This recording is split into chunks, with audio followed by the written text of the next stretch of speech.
याद कीजिए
नैना जंगली का मिलन, नैना जंगली का मिलन, जंगली के नाम का शहीदों सिंह पीर सिंह का पथ।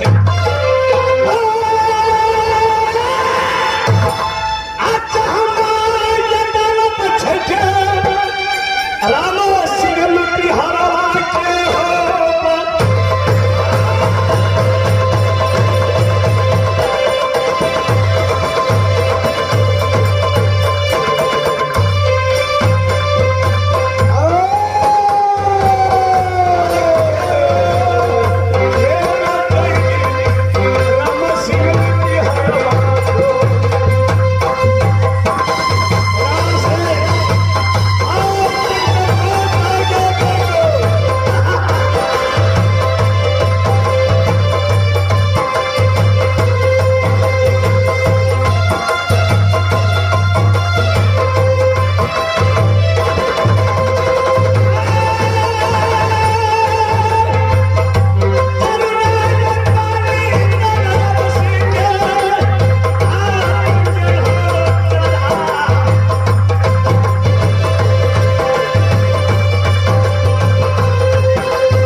दोस्त, यह मेरा मकाम कहाँ पड़ता है? जालमपुर किला।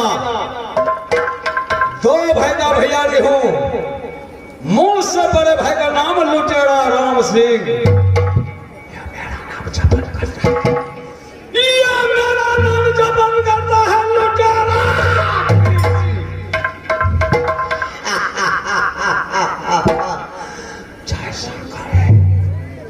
दोस्त, जिस दिन मैं को वो सब पैदा लिया तो माँ पृथ्वी में सहन न कर सकी, जिसका डर से तीनों काल तक डरता है, जिससे मैं चलता हूँ जमीन पर, जिससे मैं चलता हूँ जमीन में तो जमीन।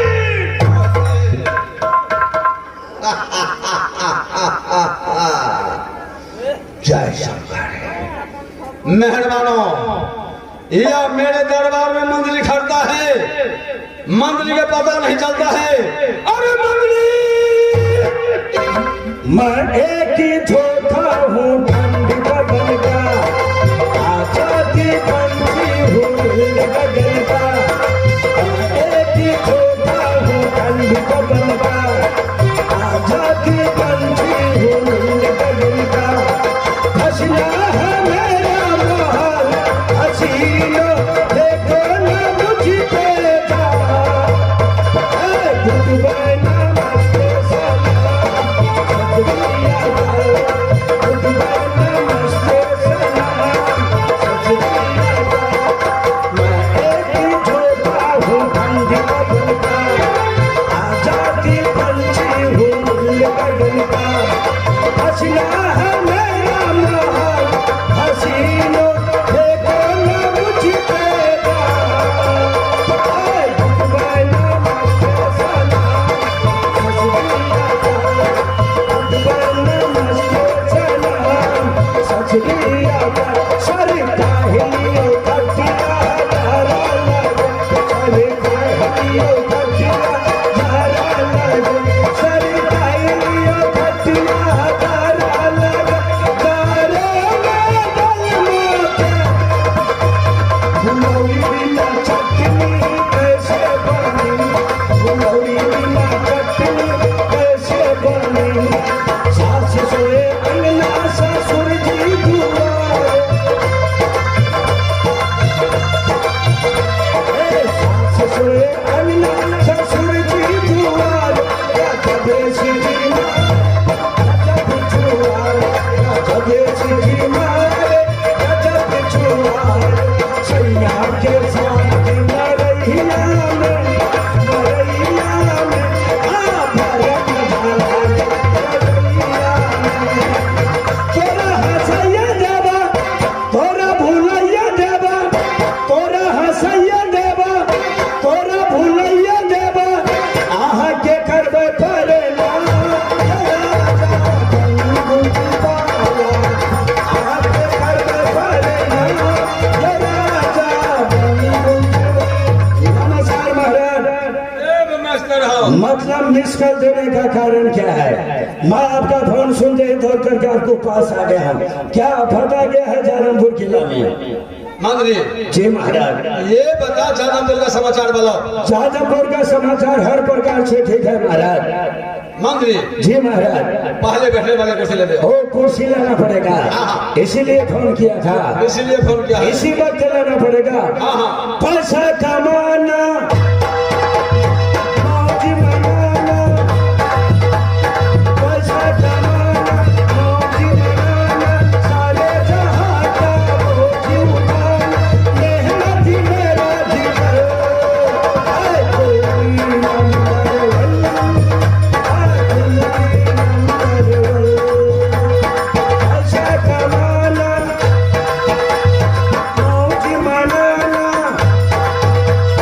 पैसा कमाना, मौज मनाना, सारे जहां का बोझ उठाना, मेहनत ही मेरा जीवन।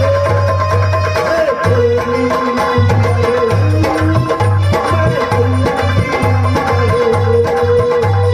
कोई नंबर वन। आइए महाराज, कुर्सी लगे है, पधारिए। अरे मंत्री जी महाराज। एक नया समाचार कहकर सुना। नया समाचार महाराज, ऐसे तो तुलसीदास जी रामायण लिखे हैं, हाँ। ऐसे कई कई लेखक है हनुमान चालीसा भी लिखे हैं। हम है तुलसीदास का लटकौआ दियाद, हमारा नाम है दुल्फीदास। क्या रे तुलसीदास का तुम लटकौआ दियाद है? जी महाराज। तुम्हारा नाम है दुल्फीदास। दुल्फीदास वो बनाया है हनुमान चालीसा, हाँ। हम उसका लटकौआ दियाद है दुल्फीदास। हम एक छोटा सा मच्छर चालीसा बनाया हूँ। महाराज बोलो। आज मैं आपके महफिल में एक छोटा सा मच्छर चालीसा से स्वागत करने के लिए जा रहा हूँ। आप ध्यान लगा करके सुनिएगा महाराज। श्री गुरु चरण सरोज रज निज मल मकुट सुधारी, थाल कीचड़ में जन्म लिया मच्छर नाम तुम्हारी। एक्शन करते हैं, आपको कहते हैं वो एक्शन बताते हैं। जी महाराज। ठीक है, बोलो। बोधहीन तन जान के सुमरहु फन का कुमारे, तेरा कटा हुआ आदमी को दरभंगा में नहीं है इलाज। जय मच्छर ज्ञान गुण सागर, खून पियन के तुम बहुत उजागर। मलेरिया को तुम हो दाता, खटमल का तुम छोटा भ्राता। जय जय हो मच्छर भगवाना, गिरगिट झिंगुर तुम्हारे नाना। गिरगिट झिंगुर तुम्हारे नाना। जी मच्छर का नाना। ओहो, मच्छर का नाना है। जी महाराज। बोलो। जब लोग निबिया के बुतावे तब तुम चुपके से घुस जाते, जब लोग नींद पर जावे तब तुम धीरे धीरे खुजला बन लागे, सारे देह लाल पर जावे। सुंदर घर में मन नहीं भावा, थाल कीचड़ में बास तुम्हारा। तेरा मुद्दा अदालत नहीं लिया है, सोच तुम्हारा बहुत बड़ा है।